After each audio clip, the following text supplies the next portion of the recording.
Welcome to Into the Blue, a weekly look behind the scenes of the Tampa Bay Lightning with reporters Gabby, Shirley, and Ben Pierce. Hello and welcome to the final episode of Into the Blue, just for the season, but still, the final episode of this season, Ben. I'm sitting here with mixed emotions. We were talking about whether we should even do a final episode. I wasn't sure because I didn't really want to be mopey on the microphone. But here we are. Bring up the spirits, would you? Well, I was just going to say, you mopey? No way. No way. Is that sarcasm? Absolutely, it was sarcasm. Oh, Come wow. on now. Come on now. I'm usually not mopey, just when the season ends. I know. And it was a tough ending to the season. I think we both obviously talked about our belief in this group, and the group had that same belief. So I don't think anybody expected this to be a 5-game series. And congrats to the Panthers. You got to give them credit for that. Unfortunately. Wish we were still playing. And it's been a phenomenal season. Again, ended a little bit quicker than I think anybody hoped for. But what a year it was regardless. And just an incredible season with lots of fantastic moments along the way. And I think we're going to touch on a couple of those in this final podcast. But yeah, it's unfortunate the season is over. And too bad that there won't be some Into the Blue here for a couple of months. But I'm sure people are ready to take a break from listening to me and you go back and forth. Probably. Yeah. You're probably right about that. Ben, we don't need to go through game by game, goal by goal. We already did that a little bit when this series began. But would you agree that the overall thoughts, again, very simply put here from the Tampa Bay Lightning standpoint, is that perhaps some of our big boys needed to play bigger roles in this series, and injuries, which again, not an excuse. Every team has them at this point in the season, but the Tampa Bay Lightning had some big ones to some very impactful players. Can I talk players? Yeah, I think the biggest thing for this group too is they had opportunities and they didn't bury them. Right. And we were just talking here before we hit the record, like the power play that has been one of the best in the NHL all season long. The playoffs came, and again, Florida's penalty kill was super, super aggressive, and they shut down the power play. I don't remember off the top of my head, but it was a 2 for 16 is what's ringing to the top of my mind right now. Sounds about right. I think But we only had 2 goals. It was not good, and it wasn't even just a matter of not getting looks. Like, we couldn't even get shots on net, and so you got to give credit to the Panthers' penalty kill because they clearly saw something they liked, but that's something that's been so good all year long for the Lightning, and it just didn't happen in the postseason. You know, things get tighter. It's harder to score. I think the one game, obviously, the Lightning did score 5 goals, and you mentioned the big guys that contributed all season long. I think Jake Gensel was phenomenal in the playoffs. He really stepped up for this team. He's the exception to that, I believe. Right. But we were getting goals from Eric Chernak went bar down, right? Like Mitchell Chaffee with a big goal, his first career playoff goal, and Luke Glendening got a little bit involved. Like Gage Gonsalves, I mean, I think he was second on the team in points, right? 4 points, I believe, in the playoffs in 5 games. And so That's what Nikita Kucherov had. Right. So those are the guys that we were looking at and saying, if they can get contributions from a Gage Gonsalves, from a Mitchell Chaffee, some scoring from the back end, this team's going to be dangerous. On top of. Right. Yes. You know, if you'd have told us Our the start of this primary series, point producers. Gage Gonsalves has 4 points. You're going to get a goal from Eric Chernak. Mitchell Chaffee's going to be on the score sheet. You'd say, we're winning in the Lightning are winning that series in 5-6 games. Yeah. Right? Yes. Like, that's what you would have said. But then if you'd have said, hey, by the way, you're going to give up the first goal in 4 of those games, and your power play that's been phenomenal all year isn't going to happen quite the same, you'd say, quite frankly, I don't believe you. Because those are 2 areas that the Lightning have been so good in. And so it's unfortunate, the timing of it. Again, that's the defending Stanley Cup champs. It's a very good team. The Atlantic Division, we talked all year long about how stacked this division is. There were moments, I mean, you look at Game 4. We just talked about the horrifying ending to Game 4. We were 3 minutes and 21 seconds away from taking a 2-2 tied series into Game 5. We get that crazy spin at the end of Game 4, and all of a sudden you're down 3-1, looking around going, what just happened? You're making me depressed. Yeah, I know. I used to bring up the mood, and I'm bringing it down. But I just think it shows, too, though, like how close the playoffs are. We have 3 minutes away from walking into a 2-2 series with the Lightning regaining their home ice advantage, right? All of a sudden now you have home ice advantage back that you kind of lost in those first 2 games. And that's just hockey. That's how the playoffs work. All of a sudden you like where you're at, and in a span of literally 10 seconds, it's over. It's different. And so we saw that in the playoffs. And I think the good news for this Lightning team is you're bringing back at least 90% of this roster probably next season. They had a great regular season. We saw moments in the playoffs that were like, this is the team you want to see. And I just think it's a matter of how do we build on this. You know, it was a crazy offseason last year. You're probably not going to see that this season or this offseason. So hopefully they can just take this and really grow, because this is going to be a large core that comes back again next season. That's the positivity I needed to hear. I got you. Ben, second part of that, injuries. As I said, every team deals with them at this point in the season. But I think the one we should touch on, because you had an extensive conversation with him, is Oliver Bjorkstrand. We missed him for the entirety of the playoffs. He was hurt before they even began. But what was he dealing with? So it's called compartment syndrome, which when Julian Brisebois mentioned this, I admit I had to look it up to be like, I don't know what that is. Compartment syndrome is very, very serious.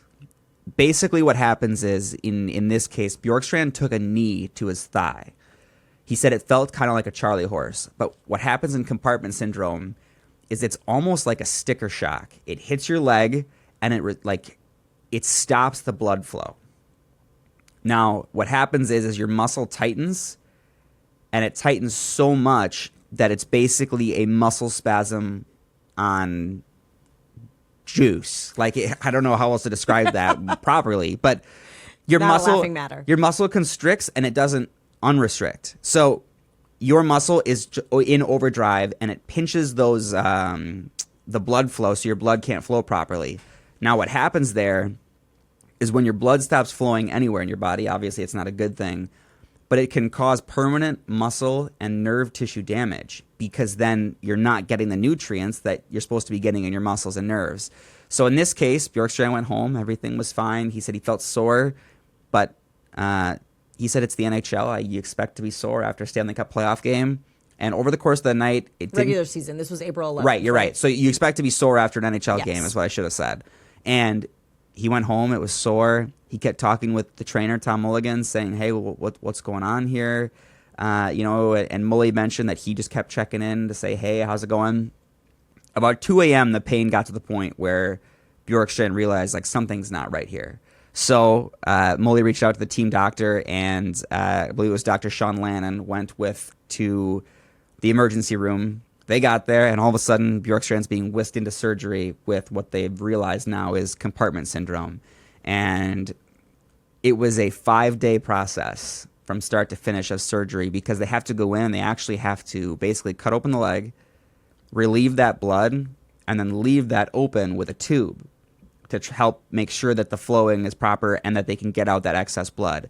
And I'm obviously no doctor, so I apologize if any of that is not entirely anatomically correct as to what the process looks like. But it's a very serious thing. And if you don't address this promptly, you can lose muscle function, nerve function, feeling, and proper use of your muscles and legs. It's something that you don't see very often. Oliver Bjorkstrand said he had never heard of it. He never knew anybody that had it. It's happened a couple times in the NHL, but even around here, I think people were like, whoa. You hear it, you're like, okay. And you look it up and you're like, what? That happened here?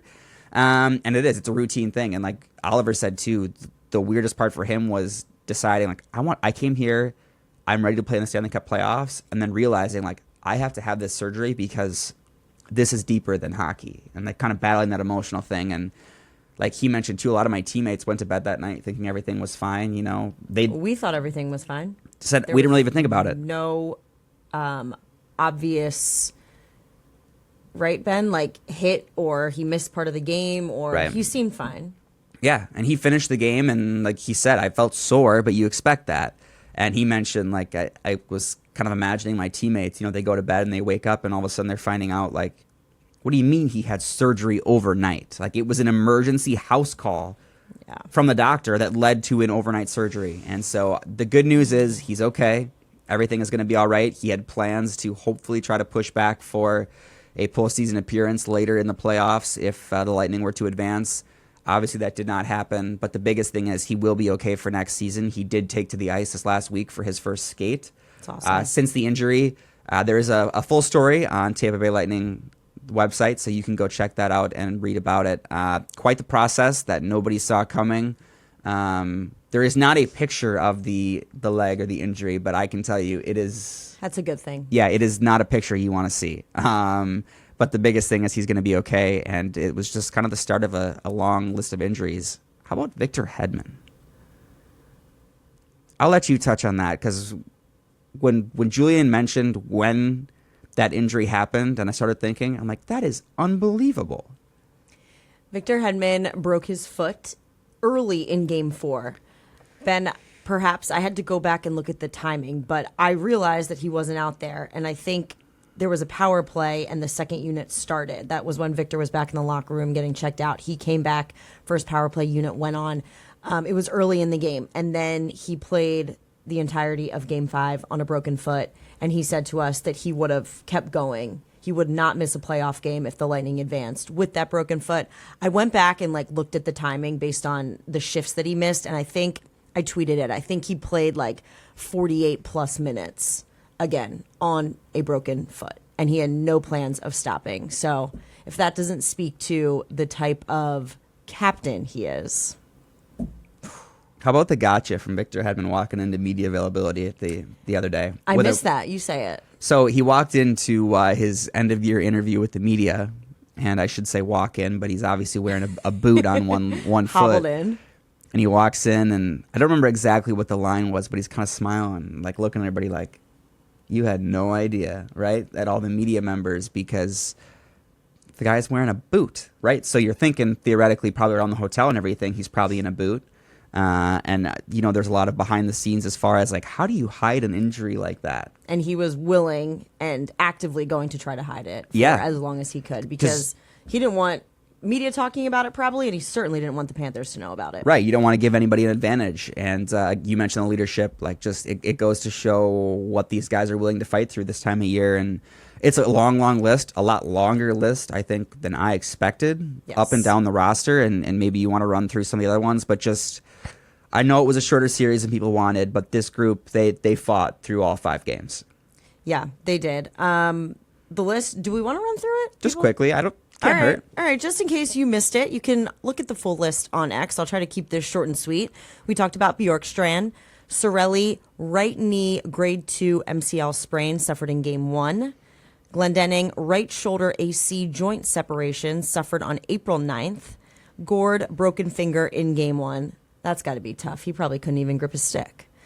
Hagel, concussion in Game 4. Everyone knows how that happened. Yeah. Kucherov, left hand extensor injury, suffered on February 25th. And Paul had a tear in his left wrist. Okay. You talked about the broken finger. How do you play hockey with a torn wrist? That's all it's all wrists. They call it a wrist shot in hockey. Lots of questions. That was the one that I'm like, obviously Bjorkstrand sticks out, Hedman sticks out, but when he mentioned Paul had a torn wrist, I was like, I can't even imagine. Every movement in hockey uses your wrist. I just, and it's not an excuse, because the guys mentioned it too. Breezeball said it. The guys mentioned every team deals with injuries. We can't say this is why we lost, but hockey players are built different, man, and that just proves it, because that's a long, long list. And credit to the guys for doing what they could and continuing to fight through that. Yeah, it was, again, tough playoff run, but overall, great season. So, Ben, let's just flip it to, I don't know if I want to say overall thoughts, but we can chalk it up to that. It's your first season here in Tampa with the Tampa Bay Lightning. Go ahead. How was it? What comes to mind? Words, memories, moments? It's honestly hard to put into words. I mentioned the other day on social media, this is where I wanted to be. And to be here working in the NHL. Like I said, I was hoping for a longer playoff run, but this is everything that I've hoped for from the time I was 10 years old. So absolutely loving it, except for interacting with some Florida Panther fans online. That part was interesting. That got intense. Appreciate you guys. Sarcasm. But yeah, it really has been a dream, and I think just being able to share the stories that these guys have, and being in that locker room every day, talking to the guys, and working with the super famous Gabby Shirley every day, it's a blessing. And most days to work with Gabby Shirley, right? Most days. Come on. I'm just. It's been a fantastic year. Hoping for more of that in year 2, and it's going to be hard to beat this, that's for sure. But I think for me, the couple things that stick out, like seeing the way this area reacted to the hurricanes at the start of the year. For me, coming from the Midwest and not really understanding fully the impact that a hurricane can have, seeing how the organization really rallied, and the Tampa Bay strong, and everything that came together. It really was kind of right away. I'd been here for a week, and it was like, you're working for the right kind of organization. Mm-hmm. And that was really cool. I think for me, another one, the Hockey Talks article talking with Brandon Hagel. Obviously, we talked about why that means so much to me, but just being able to really share stories that go beyond sticks and pucks. It's something that I had a lot of fun doing this year, and I look forward to doing in season 2. So still plenty of good stuff to come this off season and into next season. But it's been a whirlwind. I don't know what I'm going to do for the next 2 months, hoping to get back to the ice here, and we'll see what happens there. But just an unreal first season. I love that. I agree with everything you said. And this being the end of my 4th season, Ben, like, in the simplest of words, it never gets old, and somehow it just keeps getting better. So I'll have to ask you that in a few years if you agree. But I did the same thing. I wrote down just a whole list. I went through. My memory is terrible. I don't know what's going on. That's an understatement, by the way. Oh my gosh. You are ruthless. I needed some sympathy. This is the last time I'm going to be able to get my shots in for the next couple months. Yeah, that's fair. We will be side by side at our desks for way too long. Goodness gracious. All right. Anyways, I have the mic right now. You do. I wrote a list of some of the highlights after looking at photos, because that jars my memory. And I take pictures of everything for good reason. Okay, so the season started off strong, Ben. I got to help paint the logo at Center Ice. That's right. That was absolutely incredible. I could not believe that they trusted me with a paintbrush. It was amazing. New and Blue, that's a series that we do with our new Tampa Bay Lightning players. I believe we've done it for 2-3 seasons now. But that started off with, didn't start off, but we had all our new guys. Jake Gensel was obviously one of them. And Ben, we didn't really talk about him much aside from saying that he had quite a performance in the playoffs. But he has just surprised me in so many ways. Starting off with what he does on the ice, and then off the ice too. He is such a character. I really enjoy him. So that's a good one. Victor Hedman wearing the C for the first time in his NHL career. That was exciting. I also had the Hurricanes and Tampa Bay Strong down here. Siblings trip. I met some fantastic siblings. I got to give a shout out to Gage Gonsalves' sister, Jordana. She's like one of my best friends now. She does not live here. I want her to move to Tampa, but she's fantastic. Along with Darren Radish's sister-in-law. Loved both of them. Players shopping with children through Metropolitan Ministries. That happened around the holidays. That was really fun. My brothers visiting for a game. It was their first ever time seeing a Tampa Bay Lightning game at Amalie Arena. This is my 4th season. I'm like, guys, what are we doing here? You have to come down. They made it happen. It was just the best. Hudson Hagel as Thunder Kid. That is Brandon Hagel's nephew. Grandma Lorraine being in the building. You knew that was coming. Darren Radish's grandmother. I would like to say I had a hand in helping put it together, but our coworkers, Ben, our team just blew it out of the water with what they did with her, having her wear a mic, getting her up on the dance cam. It was just phenomenal. First ever game in Utah against Utah. That was pretty cool. Ryan McDonough 1,000 games, and then just all of the staff outings, whether it's dinner, going to Banff together, going to Park City together, Lakers games, karaoke. Ben played a role in that. There's been horse racing. So I'm going to miss that.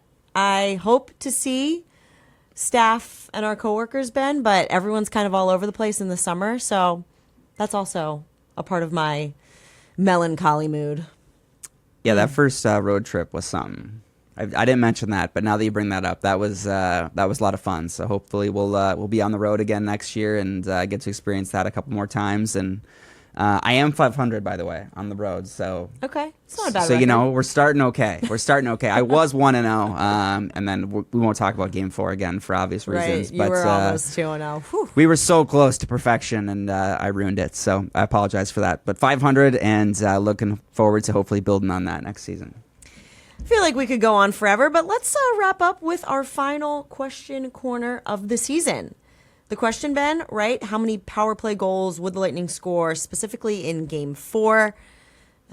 You touched on it. The power play was a bit of a disappointment, but we have a winner. We do. T-Strum. Wow. You are our winner. We appreciate all of your participation this season and all the questions, and you are our final winner for the 2024-25 season. So congratulations on your guess. Unfortunately, the answer was 0, but you did guess correctly, so credit to you. Yeah, you guessed correctly. I don't know how I actually feel about your guess, but you got it right. Ben, you just said it, but to T-Strum and to all of our other listeners, viewers, people that write in with questions, people that guess to win that signed puck, thank you so much for your support and participation this season. I thoroughly enjoyed interacting with you, Ben. I assume you can say the same. Yeah, it was a great year. Although you're really firing shots right now. So I who know. knows? It was a great year. We do appreciate everybody that listened, and obviously had big shoes to live up to this season, filling in for Krenner. But Hair boy. But which I finally found out the backstory of that, by the way, with the craziness of people on playoff Twitter.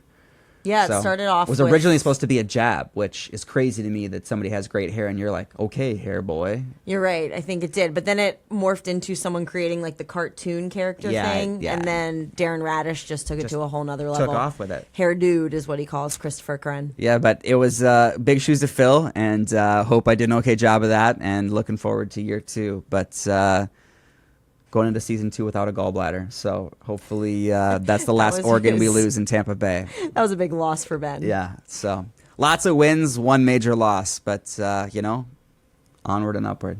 Well said. Guys, thank you so much again for a wonderful season of Into the Blue, and we cannot wait to see you back here again next season. Thanks, guys. Follow the Lightning Audio Network on social media @Bolts Radio. And don't forget to hit subscribe in your favorite podcast app so you never miss an episode of Into the Blue.